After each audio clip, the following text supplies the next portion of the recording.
The ocean had almost claimed me, and yet here I was, scrolling mindlessly through my phone, the taste of salt still lingering on my lips. The dive had been meant to be an escape, a moment to reconnect with the rhythm of my breath, to remind myself that life, in all its fragility, was precious. I had felt it so viscerally when the oxygen had faltered, an unbearable panic, my lungs screaming for air, every second stretching into eternity. And I had survived. Barely. Yet somehow, surviving didn't feel like enough. My heart was still racing, my mind still tangled with images of the deep, silent ocean pressing in around me. That is when I opened the shared family messaging group, the one Willow had created for the three of us, and started scrolling, searching for something mundane to anchor myself. Photos from my niece's birthday, my mother's latest gardening triumph, and then a short video popped up. It wasn't meant for me. The caption had been wrong, posted in the wrong thread, and yet there it was, glowing on my screen. Willow, laughing softly, her hair falling over her face as she tried on a new piece of jewelry. The video was innocuous at first glance, but my pulse quickened as I took in the room behind her. Something about the lighting, the soft linens, the understated luxury, it didn't match Willow's apartment. Then, subtly, the camera swung, revealing the mirror, and my breath caught. Devon was there, naked, lying across the bed, asleep, peaceful in a way that felt grotesquely intimate. I felt a cold jolt of disbelief and fury surge through me. This was the man I had shared so much of my life with, the man I had trusted, the man whose absence had been explained with meticulously fabricated tales of conferences and sustainability panels. And here he was at ease, in a space that was lavish, luxurious, and entirely at odds with the modest life he claimed we shared. The betrayal cut deeper than any dive gone wrong, deeper than the panic I had felt underwater. My own sister had been part of it, or, at the very least, obliviously complicit in revealing it.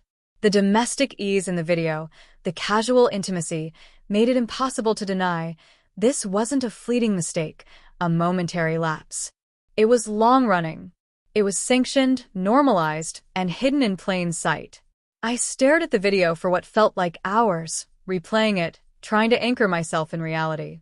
The surge of anger was followed by something quieter, steadier, clarity. I couldn't allow myself to be passive any longer.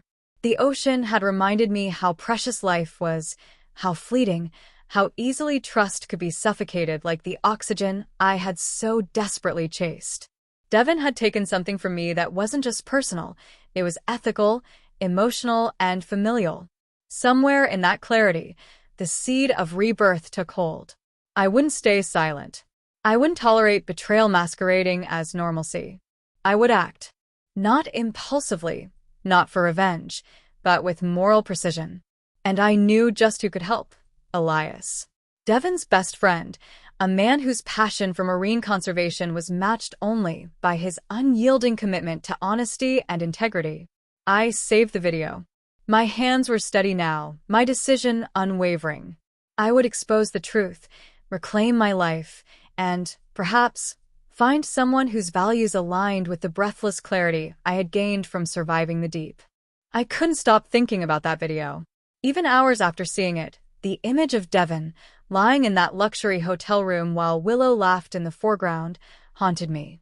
It wasn't just betrayal, it was surreal, the way everyday comfort and intimacy could be weaponized against me, hidden in plain sight while I was made to believe in an illusion. I needed context. I needed clarity. Devon had always cloaked his actions in environmental rhetoric, using my own research as a shield for his projects. Every time he justified a costly coastal development, I had trusted him, believing in shared ideals that now felt like lies. But the video wasn't just a betrayal of trust, it was a clue. The opulent room, the casual presence of my own sister, and the timing all suggested more than an affair. It suggested complicity and strategy. I went through every detail I could remember about Devon's recent conference trip. His expenses, the locations he mentioned, the clients he claimed to meet, it all felt increasingly fabricated. I reviewed emails, messages, and photos he'd sent during the past month. Little inconsistencies jumped out at me now that my intuition had sharpened. Every justification for his absence, every excuse for expense reports, had a hollow ring. I realized he had been hiding the reality in plain sight, weaving deception with comfort, using those closest to me to legitimize his lies. The most unsettling part was Willow's casual laughter. She hadn't known she was revealing the truth, but her ease highlighted a quiet complicity. Was she simply unaware, or had she chosen to normalize it? Either way, the moral breach was undeniable. The emotional betrayal was clear, but beneath it, I could see the more dangerous layer. Devon had been exploiting my own environmental data to justify harmful development projects. The knowledge that my work had been misused, that my trust had been weaponized, ignited a renewed determination. I felt a surge of resolve. Surviving near-death underwater had taught me that life was fragile, that truth and breath were precious. This revelation, while painful, was a moment of clarity. I couldn't allow this to continue, for myself or for the ecosystems I had fought to protect. I needed someone who shared both my ethical rigor and my emotional clarity. Someone like Elias. His unwavering commitment to marine conservation and moral integrity was exactly what I needed, not just for the fight against Devon's actions, but to ensure the truth reached the right ears without distortion. By evening, I made my decision. I would contact Elias, provide him with the evidence, and together we would expose not just Devon's personal betrayal, but the corporate misuse of my research. There would be no half measures, no attempts at reconciliation or suppression. This was about reclaiming my life, protecting what mattered, and taking a stand for the ethical and environmental principles that Devon had violated. As I prepared to send the first messages to Elias, a strange calm settled over me. The panic of the dive, the rush of betrayal, and the weight of familial complicity all coalesced into a singular focus. I was reborn, and this time, I would act decisively. I would fight not just for my heart, but for the integrity of my life's work.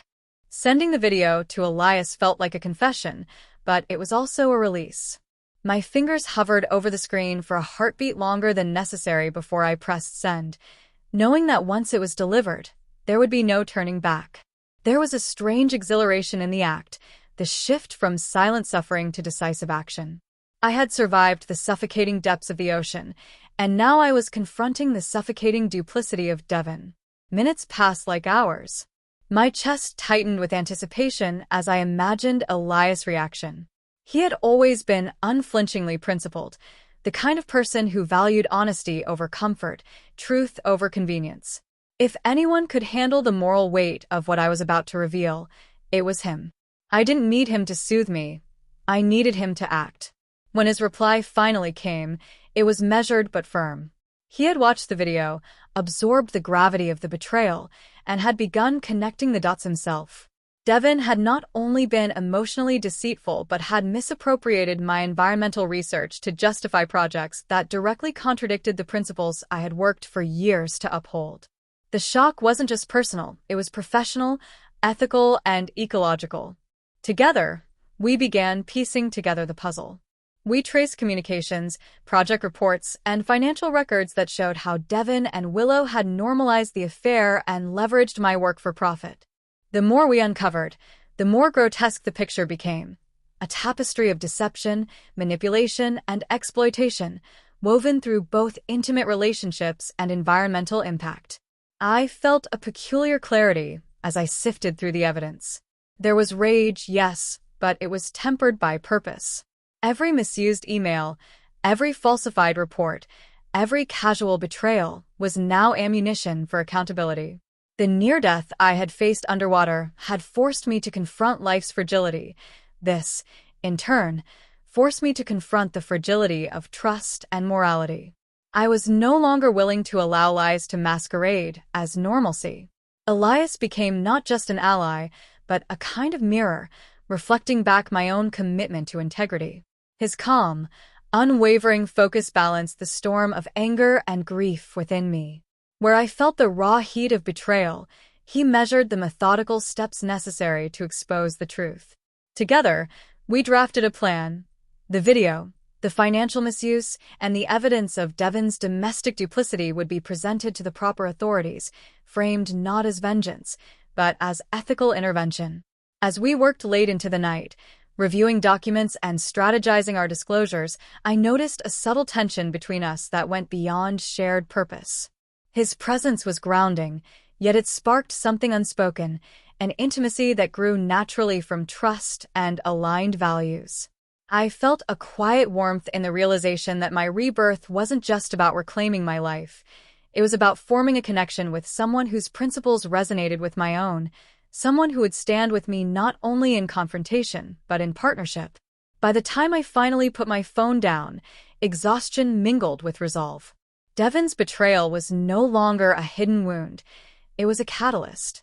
And Elias and I, united by ethical clarity and mutual respect, were poised to transform that betrayal into action, accountability, and, perhaps, something deeper.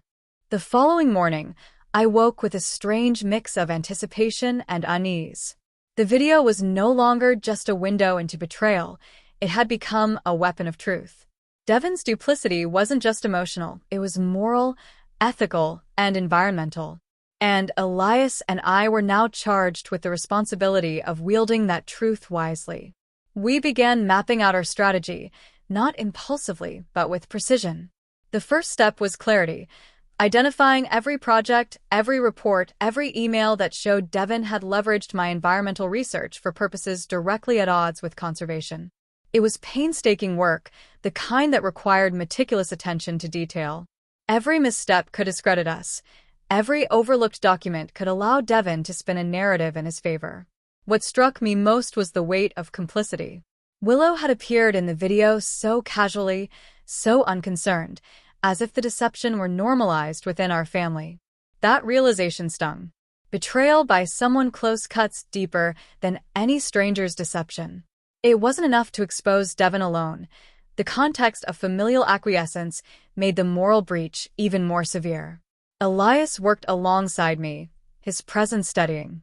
He had always been committed to marine ethics, often clashing with Devon over corporate compromises, but now our alignment was total. We were not acting out of spite or revenge. We were acting to protect the integrity of environmental work, to prevent further exploitation, and to reclaim honesty in a space where deceit had flourished unchecked. As we reviewed the documents, I noticed how naturally our partnership had shifted into something more personal. Our shared focus on evidence, strategy, and action created a quiet intimacy. His hand would brush mine when passing a folder. Our heads leaned close as we examined data. I found myself drawn to the warmth of his presence, the unwavering steadiness that contrasted sharply with the chaos Devon had introduced into my life. I realized that part of my rebirth wasn't just reclaiming my life and work. It was discovering a connection with someone whose values mirrored my own, someone who could stand beside me both in purpose and presence. By mid-afternoon, we had gathered enough material to take decisive steps. The video, paired with evidence of Devon's misuse of my research, formed a compelling case. I felt a mix of apprehension and liberation. The moral weight of the betrayal had transformed into an actionable plan, a form of empowerment that was both exhilarating and terrifying. As we finalized the presentation, Elias looked up at me, his eyes meeting mine with a gravity that was both professional and intimate. "This will change everything," he said softly. There was no doubt in his voice, only resolve. I nodded, feeling a surge of clarity. I had survived the suffocating depths of the ocean, endured personal and familial betrayal, and now I was ready to breathe freely again. We were no longer passive observers. We were actors in a narrative that demanded accountability. The stakes were high, the exposure unavoidable, and the moral imperative undeniable. In that quiet, intense collaboration, I felt a sense of rebirth unlike anything I had experienced, one that fused purpose, ethical clarity, and the beginnings of a connection that promised both trust and intimacy. For the first time in months, I felt a steady pulse of life within me. I was no longer trapped by deceit. I was ready to act. The moment we began taking action, the weight of the deception became tangible. Sending the first documents and the video to the appropriate authorities and conservation boards felt like opening the floodgates. Devon's careful facade, the one he had built over months of lies and half-truths, began to tremble under scrutiny. Every misappropriated report, every falsified project plan, every casual betrayal that had once been hidden now became evidence of both ethical and familial corruption. Elias and I worked in tandem, our movements synchronized, each step deliberate, precise. He reviewed the documents with an exacting eye, while I ensured that every detail was correctly contextualized, every timeline accurate. The intensity of our collaboration created a quiet intimacy. Our shared commitment to truth, to integrity, forged a connection that neither of us had expected. It was not mere attraction. It was trust in its purest form, the kind that forms under pressure, under fire. With each disclosure, I felt a strange liberation. The panic of my near-fatal dive, the suffocating fear I had felt underwater, had prepared me for this. Life was fragile. Trust even more so. Every time I saw a report acknowledging Devon's misuse of my research, or an internal communication revealing his collusion with Willow, I felt the suffocating weight of betrayal lift.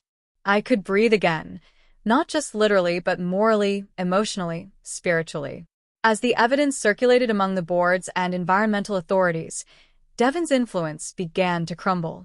Emails went unanswered, his office grew quiet, and his attempts to maintain control faltered. Willow, too, was exposed in her unwitting, or perhaps willing, complicity. It was a public unmasking, and I felt the steady pulse of vindication as truth prevailed over deception. Amid the escalating exposure, Elias and I found moments of calm, small islands in the storm. A hand brushing mine while reviewing documents, a shared glance that conveyed understanding and solidarity without a single word. I felt a warmth in his presence, a grounding force that made the chaos of betrayal and exposure feel navigable. Our professional alignment had evolved into something deeper, something intimately intertwined with trust and mutual respect. By evening, the impact was undeniable. Devon's projects were under scrutiny, internal investigations had begun, and Willow could no longer hide behind familial loyalty. The carefully constructed illusion had disintegrated, replaced by clarity, accountability, and justice. The ocean had taught me to value every breath. Now, I valued every moment of honesty, every act of courage, every stand taken for principle. Sitting across from Elias in the quiet aftermath of the day's work, I allowed myself to acknowledge what had been building between us. The shared intensity, the ethical alignment, the trust forged under pressure, it had blossomed into intimacy. His eyes met mine, unguarded and steady, and I realized that my rebirth was not just about exposing betrayal or reclaiming my life. It was about finding someone who could stand beside me, wholly and authentically, through truth, action, and heart. For the first time, I felt fully alive, not suffocating, not deceived, not restrained. I had found both purpose and connection, and the tides of truth carried me toward a future I was finally ready to embrace. By the next morning, the consequences of our actions were beginning to ripple outward, faster and more forceful than I had anticipated. The internal review boards had started asking pointed questions, project approvals were put on hold, and Devon's previously unassailable reputation was visibly cracking.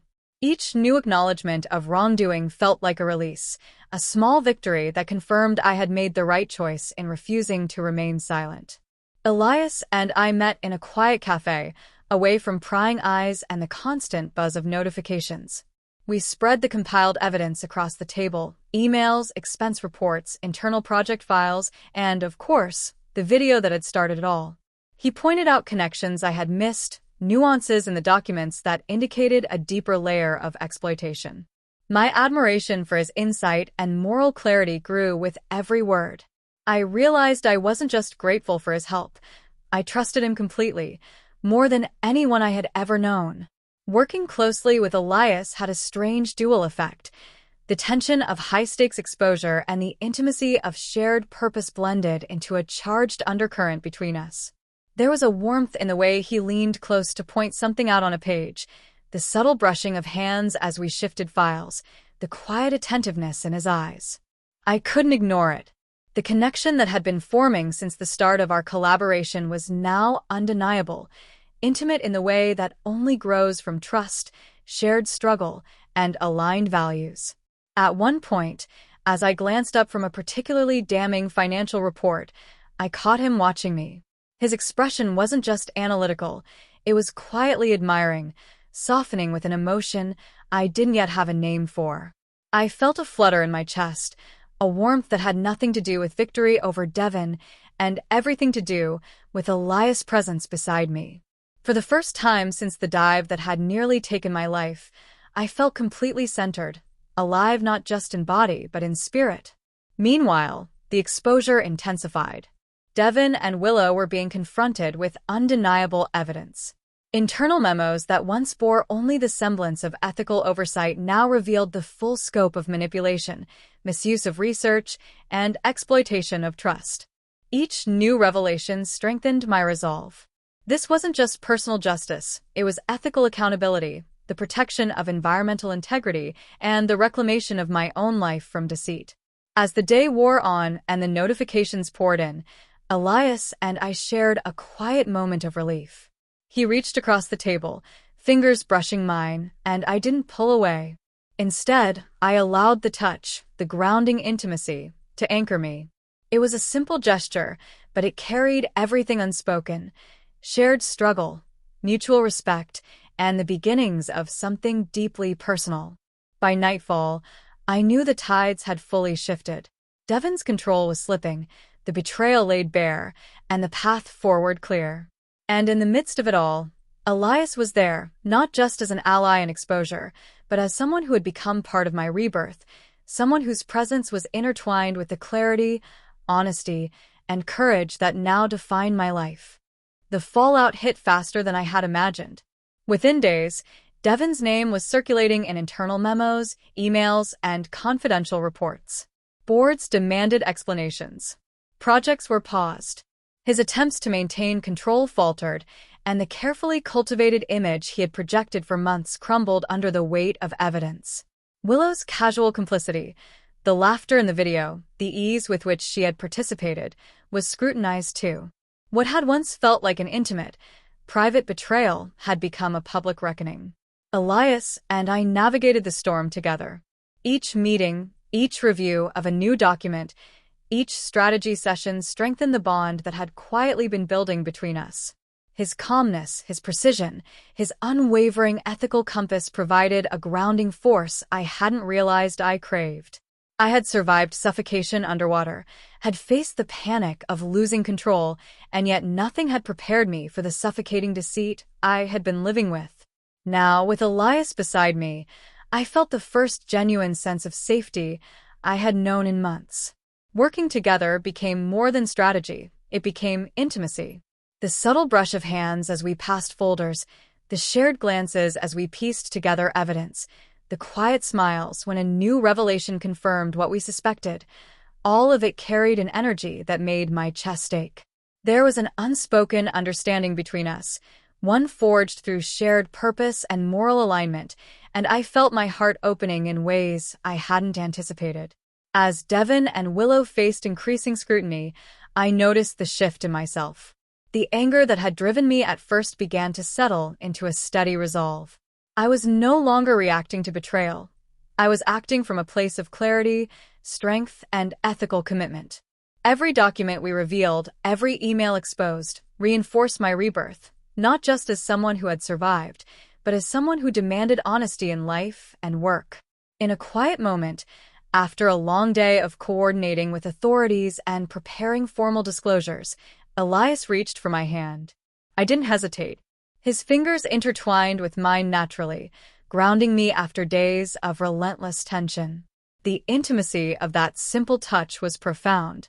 It was a connection built on trust, shared values, and the shared knowledge of what had been endured. It was a promise of something deeper, something honest and unshakable. By nightfall, the moral and ethical reckoning was undeniable. Devon's projects were frozen, his manipulations exposed, and Willow could no longer hide behind excuses or familial loyalty. The deception that had poisoned my life was finally laid bare.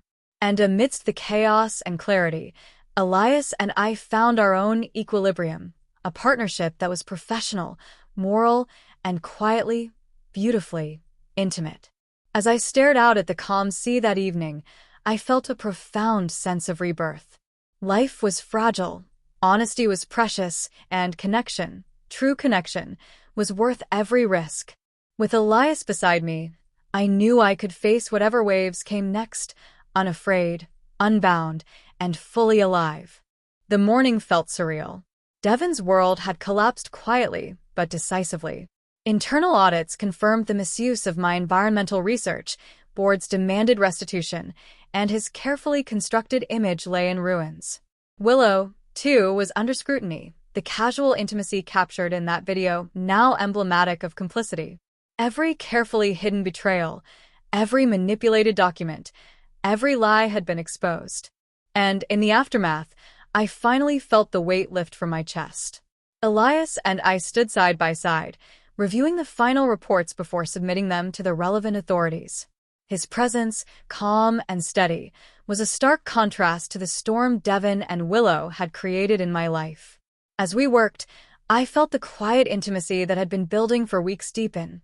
Every glance, every touch over shared files, every unspoken acknowledgement of our aligned purpose had woven a bond between us that I could no longer ignore.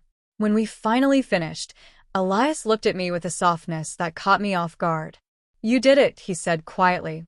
"You took control. You exposed the truth, and you protected what matters most." His words carried more than praise. They carried understanding, admiration, and an emotion I hadn't dared to name until now. I realized that this partnership had evolved into something far more personal, grounded in shared values, trust, and mutual respect. For the first time since the dive that had nearly taken my life, I felt fully, completely alive. The betrayal had been devastating, yes, but it had led me to clarity and, unexpectedly, to Elias. He had seen the truth, stood with me, and never wavered. It was a rebirth of not just my career and my ethics, but my heart. In the quiet of the office, away from the chaos of investigations and reports, Elias reached for my hand again. This time, I didn't hesitate. Our fingers intertwined, a gentle, grounding intimacy that spoke volumes. The shared tension, the ethical victories, the personal betrayals, they all melted into that moment. And when he leaned closer, pressing his lips to mine, it was tender but fierce, a kiss that carried the weight of trust, passion, and shared triumph. As the days passed, the repercussions for Devon and Willow became public. Devon faced disciplinary action and professional disgrace, while Willow's complicity was scrutinized by family and authorities alike. Justice, slow but inevitable, had been served. Meanwhile, Elias and I began a partnership that blended personal and professional life, our bond rooted in honesty, respect, and shared purpose. I returned to the ocean soon after, diving into the familiar depths with a sense of peace I hadn't known before. Every breath felt precious, every heartbeat a reminder of life's fragility and beauty. And when I surfaced, Elias was there, waiting with a steady hand, a warm smile, and an unwavering presence. Together, we had reclaimed truth, justice, and integrity, and in doing so, we had found each other. Breathing free for the first time in years, I realized that rebirth wasn't just survival. It was honesty, courage, and connection. And with Elias by my side, I knew that every breath moving forward would be lived fully, authentically, and unapologetically.